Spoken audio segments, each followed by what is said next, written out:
So you're thinking about moving to Frisco, Texas? Well, here are some pros and cons to moving to one of the fastest growing cities.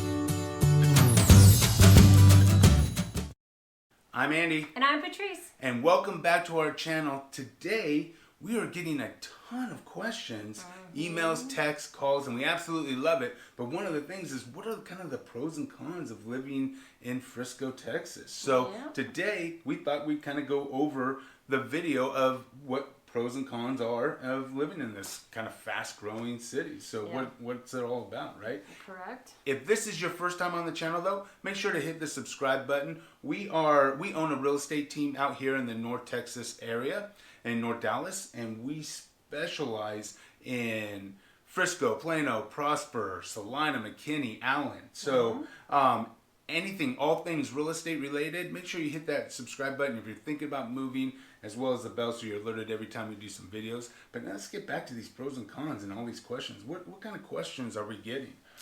Well, we're getting questions about our schools. Our schools. Yeah. So now, some of these are pros, some of these are cons. All depends on where you are in your life, right? And we kind of get into that. Patrice and I are a pro and con sometimes. So, It's true. but let's talk about the public schools. What are some of the pros? Some of the pros are they keep the schools small. So as they start to get too big, they build new ones. So we've got quite a few schools around here. They do, which can be a con because you can be spending, let's say you have an elementary school kid, they could be in school for first grade, second grade, third grade at one elementary school. Then the growth happens, and then they rezone, and all of a sudden now you're going to a different elementary school, still close by. Let's not, right. It's very close. We have 42 elementary schools here in Frisco, true. so it's really close. But if they build that, now you will be transferring to a different school, which which is nice because it's a brand new school, so you have brand new everything. So that's a pro. And you're usually moving with the kids in your neighborhood. Exactly. So it's not like you're moving into a new school all by yourself, right? You're moving with a group of people, all your neighbors and et cetera. Yeah, so all your friends. You may end up not with some of your friends, but so that's kind of a con, but But it happens. That's kind of the struggle, and one of the things that people just have to adapt to and get used to. We've had friends that actually had two kids going to two different high schools. Yes, they did. But we've been through it. Our kids did it, and they're fine. And they're fine. Yeah. So pro, con, whatever. Yes. What's something else? Well, some people aren't a fan of the weather. The weather. I've heard that before. I've heard that Texas can be sort of hot. It can be hot in the summer, right? Is that true?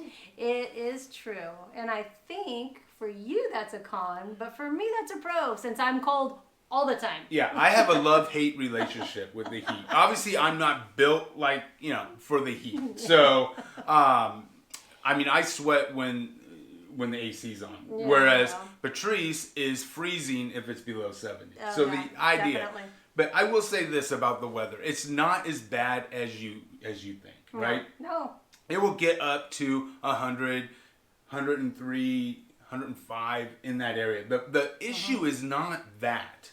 The issue to me is, and this is a pro and a con, I have a love-hate relationship with this, is at night, once the sun goes down, it doesn't cool off, right? So it doesn't drop down to like the 70s or anything like that. It'll stay in the 90s.